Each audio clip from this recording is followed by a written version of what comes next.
ഇതിൽ നമ്മൾ ഡിസ്കസ് ചെയ്യുന്നത് കഴിഞ്ഞ വീഡിയോയിൽ നമ്മൾ ഇൻസ്റ്റാൾ ചെയ്ത് വെച്ചിരിക്കുന്ന ലിനക്സിൻ്റെ ഡിസ്ട്രിബ്യൂഷനായിട്ടുള്ള സെൻഡോയ് 7 മാത്രമല്ല ഏത് ലിനക്സ് ഡിസ്ട്രിബ്യൂഷൻ ഒരു ഹാർഡ് ഡിസ്കിലേക്ക് ഇൻസ്റ്റാൾ ചെയ്ത് കഴിഞ്ഞാലും ആ ഓപ്പറേറ്റിംഗ് സിസ്റ്റത്തിൻ്റെ കണ്ടൻറ്റ് എങ്ങനെയാണ് ആ ഹാർഡ് ഡിസ്കിൽ ഓർഗനൈസ് ചെയ്തിരിക്കുന്നത് ആ ഒരു കാര്യമാണ് നമ്മൾ പറയുന്നത്. ഇത് വളരെ ബ്രീഫായിട്ടുള്ളൊരു വീഡിയോ ആണ്. ഇതിനെക്കുറിച്ച് തന്നെ ഇതേ ടോപ്പിക്കിനെ കുറിച്ച് തന്നെ ഞാൻ ഡീറ്റെയിൽഡ് ആയിട്ടുള്ള വേറൊരു വീഡിയോ ചെയ്തിട്ടുണ്ട്. ആ വീഡിയോയുടെ ലിങ്ക് ഞാൻ ഡിസ്ക്രിപ്ഷനിൽ ആഡ് ചെയ്യാം. ഇൻസ്റ്റലേഷൻ മീഡിയ എന്ന് പറഞ്ഞു കഴിഞ്ഞാൽ നിങ്ങളുടെ ഓപ്പറേറ്റിംഗ് സിസ്റ്റത്തിൻ്റെ കണ്ടൻറ്റ് കീപ്പ് ചെയ്യുന്ന CDയോ DVDയോ ISO ഫയലിനൊക്കെയാണ് നമ്മൾ എന്തെന്ന് വിളിക്കുന്നത്, ഇൻസ്റ്റലേഷൻ മീഡിയ എന്ന് പറഞ്ഞ് വിളിക്കുന്നത്. ഇനി ഇതിൽ ഈ ISO ഫയൽ എന്താണ് നിങ്ങൾക്കറിയില്ലെന്നുണ്ടെങ്കിൽ ഞാൻ തന്ന ലിങ്കിൽ നിങ്ങളൊന്ന് പോയി നോക്കിക്കഴിഞ്ഞാൽ നിങ്ങൾക്ക് അതിനെക്കുറിച്ചിട്ടുള്ള ഒരു ഡിസ്ക്രിപ്ഷൻ അവിടെ നിന്ന് തന്നെ കിട്ടും. ഇനി അടുത്തൊരു കാര്യം, എന്താണ് ഈ ഓപ്പറേറ്റിംഗ് സിസ്റ്റത്തിൻ്റെ ഇൻസ്റ്റലേഷൻ? നിങ്ങളൊരു ഓപ്പറേറ്റിംഗ് സിസ്റ്റം ഒരു കമ്പ്യൂട്ടറിലേക്ക് ഇൻസ്റ്റാൾ ചെയ്യുമ്പോൾ ഈ ഇൻസ്റ്റലേഷൻ മീഡിയയുടെ അകത്താണ് ഈ ഓപ്പറേറ്റിംഗ് സിസ്റ്റത്തിൻ്റെ കണ്ടൻറ് ഉള്ളത്. ഈ കണ്ടൻറ്റുകൾ നിങ്ങൾ ഹാർഡ് ഡിസ്കിലേക്ക് കോപ്പി ചെയ്തിടുന്ന ആ പ്രോസസ്സിനെയാണ് നിങ്ങൾ ആക്ച്വലി എന്തെന്ന് വിളിക്കുന്നത്, ഓപ്പറേറ്റിംഗ് സിസ്റ്റത്തിൻ്റെ ഇൻസ്റ്റലേഷൻ എന്നുള്ളൊരു പേരിൽ വിളിക്കുന്നത്. വൺസ് ഓപ്പറേറ്റിംഗ് സിസ്റ്റം ഹാർഡ് ഡിസ്കിലേക്ക് ഇൻസ്റ്റാൾ ചെയ്ത് കഴിഞ്ഞാൽ പിന്നീട് നിങ്ങൾക്ക് ഇൻസ്റ്റലേഷൻ മീഡിയയുടെ ആവശ്യമില്ല. നിങ്ങൾ കമ്പ്യൂട്ടർ ഓൺ ആക്കുന്ന ടൈമിൽ ആ ഹാർഡ് ഡിസ്കിൽ ഓപ്പറേറ്റിംഗ് സിസ്റ്റത്തിൻ്റെ കണ്ടന്റ് ആയിരിക്കും പിന്നീട് ലോഡ് ആവുന്നത്. ഇൻസ്റ്റലേഷൻ ടൈമിൽ ഈ കണ്ടന്റുകൾ വെറുതെ ഹാർഡ് ഡിസ്കിലേക്ക് കോപ്പി ചെയ്തിടുകയല്ല ചെയ്യുന്നത്. പകരം എന്തായിരിക്കും, ഇൻസ്റ്റലേഷൻ ടൈമിൽ ഹാർഡ് ഡിസ്കിൽ ഒരു ഡയറക്ടറി ക്രിയേറ്റ് ചെയ്യും. ഞാൻ പറഞ്ഞിട്ടുണ്ട്, ഒരു ഡയറക്ടറിയുടെ അകത്ത് സബ് ഡയറക്ടറീസ് വരാം, അതുപോലെ തന്നെ ഫയൽസ് വരാം. ഇത് രണ്ടുമാണ് ഒരു ഡയറക്ടറിയുടെ കണ്ടന്റ് ആയിട്ട് വരത്തുള്ളൂ. അപ്പോൾ നിങ്ങളുടെ ഹാർഡ് ഡിസ്കിൽ സ്ലാഷ് എന്ന പേരുള്ള ഒരു ഡയറക്ടറി, ആ സ്ലാഷ് എന്നല്ല ആ പേര്, പകരം എന്തായിരിക്കും എന്ന് വെച്ച് കഴിഞ്ഞാൽ ഇങ്ങനെ ഒരു സിമ്പിൾ ആയിരിക്കും അതിന് ഉപയോഗിക്കുന്നത്. ഈ ഫോർവേഡ് സ്ലാഷ് ഞാനിപ്പോൾ ഇവിടെ കാണിച്ചിട്ടുണ്ടല്ലോ, ഇതേപോലെ ഒരു സിമ്പിൾ ആയിരിക്കും ഉപയോഗിക്കുക എന്ന് വെച്ച് കഴിഞ്ഞാൽ ഇത് ഫോർവേഡ് സ്ലാഷ് ആണ്. അപ്പോൾ ഈ ഒരു സിമ്പിളിൽ ഒരു ഡയറക്ടറി നിങ്ങളുടെ ഹാർഡ് ഡിസ്കിൽ ഇൻസ്റ്റലേഷൻ ടൈമിൽ ക്രിയേറ്റ് ആവും.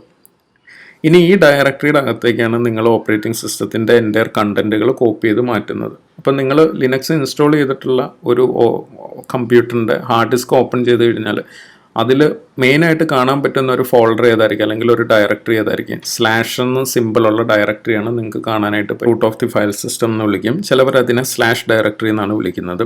ഇനി ഞാനിപ്പോൾ എളുപ്പത്തിന് വേണ്ടിയിട്ട് സ്ലാഷ് ഡയറക്ടറി എന്ന് തന്നെ വിളിക്കാം. ഈ സ്ലാഷ് ഡയറക്ടറിയുടെ അകത്തായിരിക്കും ഓപ്പറേറ്റിംഗ് സിസ്റ്റത്തിൻ്റെ കണ്ടൻറ്റുകൾ കംപ്ലീറ്റ് സ്റ്റോർ ചെയ്ത് വെച്ചിരിക്കുന്നത്. ഇനി ഈ സ്ലാഷ് ഡയറക്ടറി ഓപ്പൺ ചെയ്ത് കഴിഞ്ഞാൽ ഓപ്പറേറ്റിംഗ് സിസ്റ്റത്തിൻ്റെ കണ്ടൻറ്റ് വെറുതെ അതിൻ്റെ അകത്ത് ഇങ്ങനെ നിറയെ കുറേ ഫയൽസും ഡയറക്ടറീസും അങ്ങനെയല്ല കിടക്കുന്നത്. പകരം എന്തായിരിക്കും എന്ന് വെച്ചിട്ടുണ്ടെങ്കിൽ സ്ലാഷ് ഡയറക്ടറി ഓപ്പൺ ചെയ്ത് കഴിഞ്ഞാൽ അതിൻ്റെ അകത്ത് കുറേ സബ് ഡയറക്ടറീസ് ഉണ്ടായിരിക്കും. ഇത് ഏത് ലിനക്സ് ഡിസ്ട്രിബ്യൂഷൻ ഇൻസ്റ്റാൾ ചെയ്ത ഹാർഡ് ഡിസ്ക് ഓപ്പൺ ചെയ്താലും ഇതേ ഒരു ഡയറക്ടറി സ്ട്രക്ചർ നിങ്ങൾക്ക് അവിടെ കാണാനായിട്ട് സാധിക്കും. എന്തൊക്കെയായിരിക്കും ഈ സ്ലാഷ് ഡയറക്ടറിയുടെ മെയിൻ കണ്ടൻറ്റുകളായിട്ട് വരുന്നത്? ഇത് ഞാൻ വളരെ മെയിനായിട്ട് വരുന്ന കണ്ടൻറ്റുകൾ മാത്രമേ ഇതിലെടുത്തിട്ടുള്ളൂ. ഇത് കൂടാതെ വേറെ ഡയറക്ടറീസ് ഒക്കെ ഉണ്ട്. അതൊക്കെ നമുക്ക് ക്ലാസ് മുന്നോട്ട് പോകുന്ന ടൈമിൽ ഓരോ ഡയറക്ടറീസ് എന്തിനൊക്കെയാണ് അങ്ങനെയുള്ള കാര്യങ്ങളെക്കുറിച്ചൊക്കെ നമുക്ക് ഡിസ്കസ് ചെയ്യാം. ഈ സ്ലാഷ് ഡയറക്ടറിയുടെ മെയിനായിട്ട് വരുന്ന ഒരു സബ് ഡയറക്ടറിയാണ് ബൂട്ട് എന്ന് പറഞ്ഞ ഡയറക്ടറി. പിന്നെ bin, sbin, etc, home, root, var, temp എന്നൊക്കെ പറഞ്ഞിട്ടുള്ള കുറേ ഡയറക്ടറീസ് ഉണ്ടായിരിക്കും.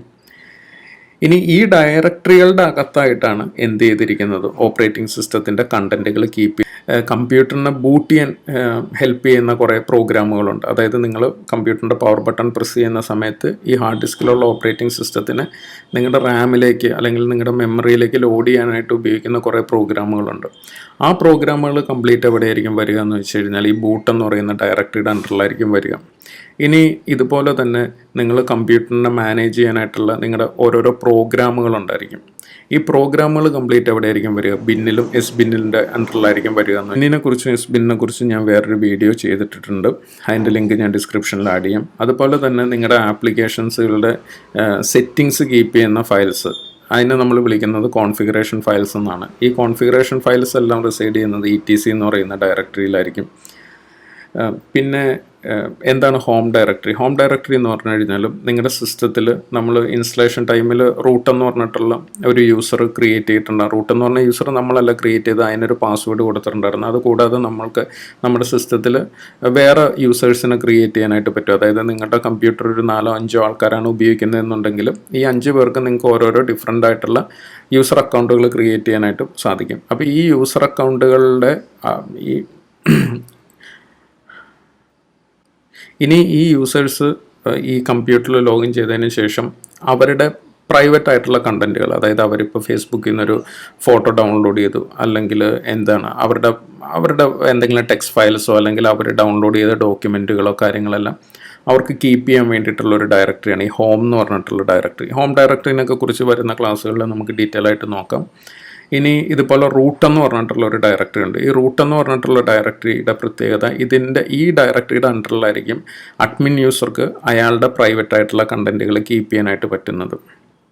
അപ്പോൾ ഇതൊക്കെയാണ് മെയിനായിട്ട് വരുന്ന കുറേ ഡയറക്ടറീസ്. ഈ വാർ എന്ന് പറയുന്ന ഡയറക്ടറിയുടെ അണ്ടറിലും ഇതുപോലെ തന്നെ വേറെ കണ്ടൻറ്റുകളൊക്കെ ഉണ്ട്. അതിനെക്കുറിച്ചൊക്കെ നമുക്ക് പിന്നീട് ഈ ടെം ഡയറക്ടറിനെ കുറിച്ച് പറയുകയാണെന്നുണ്ടെങ്കിൽ ടെമ്പററി ഫയൽസ് കീപ്പ് ചെയ്യാൻ വേണ്ടിയിട്ട് ഉപയോഗിക്കുന്ന ഒരു ഡയറക്ടറിയാണ് ടെം ഡയറക്ടറി.